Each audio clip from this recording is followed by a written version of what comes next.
Afternoon, folks, and welcome back to the farm. It's a beautiful afternoon here. Just finished filling up the lick tank for the girls here. Fresh molasses. They're loving that. As you can see, that's a pile of protein, all their vitamins, minerals, nutrients, everything they need in there. So we don't have to buy any other supplement. That's pretty good. You probably hear a sound of water behind me. As I said, it's beautiful. So the no-fill water trough is filling up with snow that's melting off the roof of the shop. One thing I did notice though, because it got a little low, and my floating stock tank heater here actually melted into the bottom of the stock tank.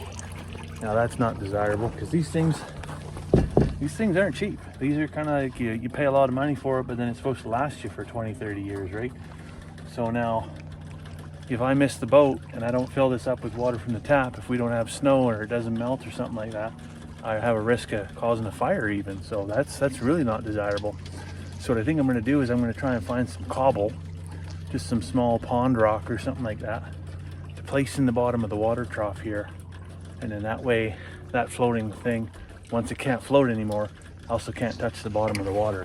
I think some models you can buy a cage for them and everything so they can't touch the bottom, but this one is just one we picked up from an auction or a sale somewhere anyway, so I don't even know what model it is. Now it has been a busy day on the farm. We've made more than one trip to town and had more than one trailer on board. First trip to town, I hauled 2 lambs to the butcher.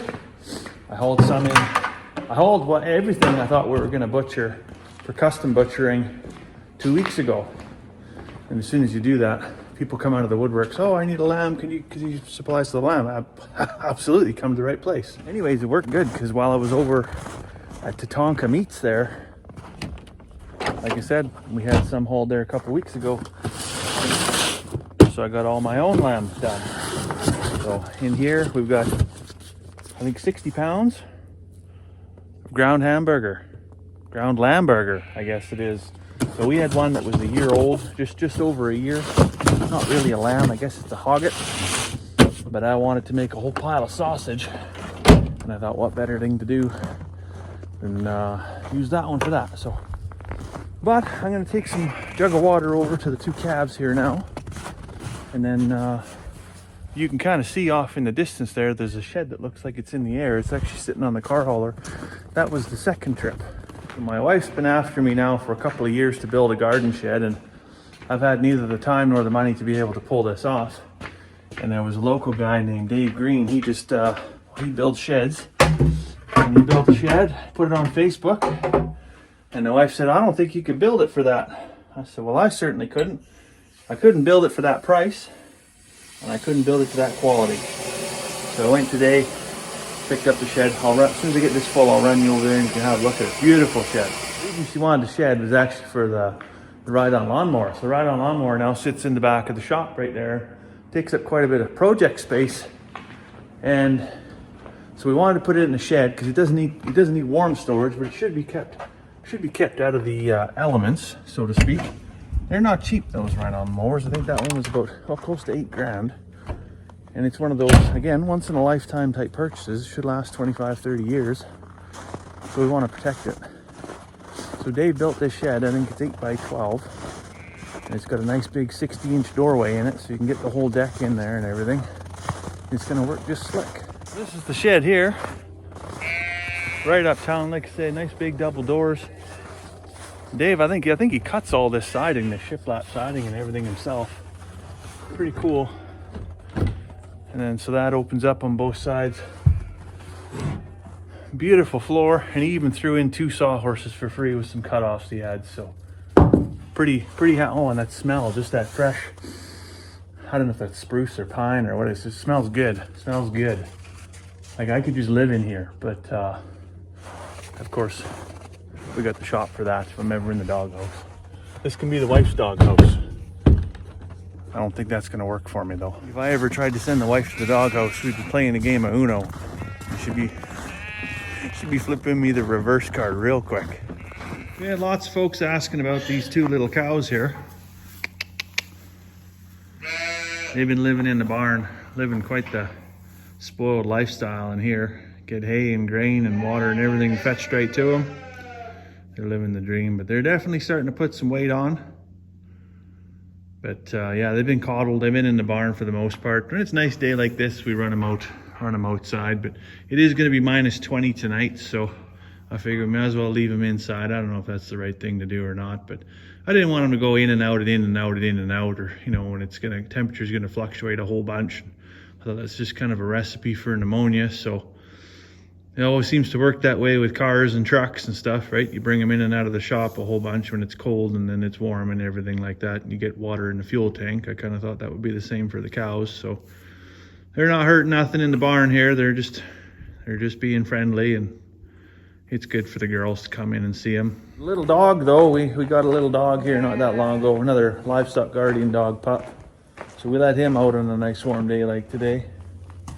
He can go over here and poop outside and kind of get used to the sheep without actually having he's got a bit of a barrier there, which works really good, because the first time he went in there, they treated him like a bowling pin and he got head-butted pretty hard, and I'd rather not have that. I don't want to have him traumatized before he starts. So got that little bit of separation there. He can come outside, he can kind of see him, they can see him, and he can kind of figure out who's who in the zoo. But again, when it's cold, I mean, of course we keep him in here. And we bought him one of those Costco dog beds. We thought that was going to be the solution. Well, I took him about 5 minutes to figure out that thing had a zipper on it, and so yeah, he just completely emptied it out. So I could try and take the time and stuff all that back in there, but that just wouldn't make a lot of sense. It's all mixed in with straw, and of course he's probably pooped in there a couple times. So I'm going to fork all that up. And I've got that mini bulk bag over there, that Champion Feeds bag, right full of fleeces from when we sheared sheep. So I think what I'm going to do is I'm going to restuff his bed with some nice wool and see what I can't do to zip that back up, and then make the zipper so it doesn't zip open again. And the inside can stay inside and the outside can stay outside. Well, this inner bag has a little zipper on it. It's only about, you can see how big the hole is. But he was very efficient with his teeth by the looks of things. So that zipper's never going back together again, and that's fine. It just is what it is. But we'll keep stuffing wool in there until we get this piece full. And the outer liner actually looks like in pretty good shape. I think that was just genuinely unzipped. And then it got him access to this inner bag. There was all kind of history from there, but the sheep's wool should be nice and comfy for him, should be nice and warm. The mice don't like it. And it's fire retardant, or pretty close to fire retardant, so pretty good fit. Give him somewhere nice and cozy and warm to lay when it's, because I mean, it's still, the barn's not insulated or nothing, right? Of course it's a lot warmer than it is outside, but it's still not super warm by any means. Looks like this isn't really a bag. This just makes like a big ring around the outside. So I'm gonna have to stuff this thing like a garlic sausage in a big coil and get all that down in there. And then we'll stuff the inside one. Because there's a second one. There's a second one in here. Look at that. And that zipper maybe, let's see. Well, that zipper works a little bit better. We'll see if we can get some in there too. I started doing this. I had my gloves on, and then I kind of give my head a shake, and I thought, what am I doing? This wool is some of the best hand lotion you can get, because it's right full of lanolin, right full of vitamin D, right full of vitamin K. It's just absolutely glorious. Your hands will never be as soft as they are after you've handled sheep. And do with that information what you will, but it works really good. So bare hands, especially this time of year in the winter time, because everything's dry, you're getting hang nails and cracks in the end of your fingers, and so anything you can do to protect them. And this is like I say, is better than any lotion you can buy, better than any cosmetic product on the market. Right here, all natural, just gorgeous. Even if you want to just take just a little bit like that and just roll it between your hands and rub your fingers together, do that for about 30 seconds, and you feel it's kind of tacky inside your hand, Just rub it over top.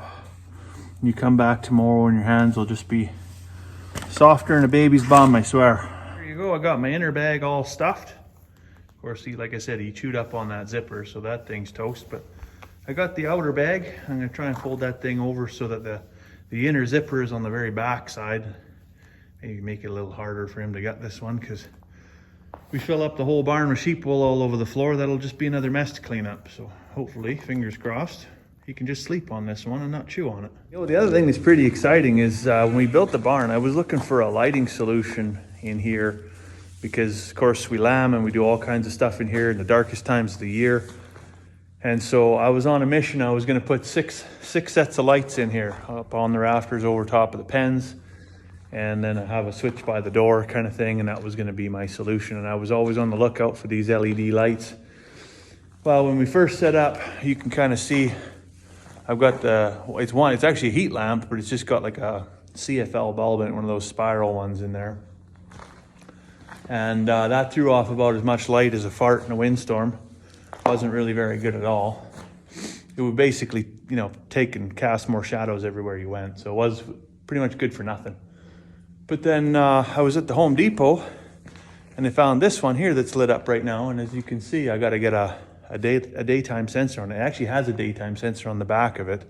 And if I open the big barn door, it goes out. But of course, inside the structure, it doesn't work very well when the door is closed. So what I got to do is actually put a daylight sensor, photo sensor out there on the fence post that power comes through for this. And that'll help save on energy consumption. But that's an LED bulb in there, and I don't know how many heads it's got. I think it's got 36 heads or something like that. Throws off 5,000 lumens.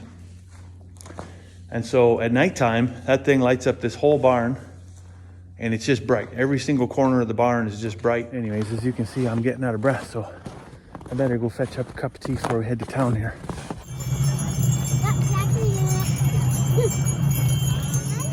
Oh, smells like poop.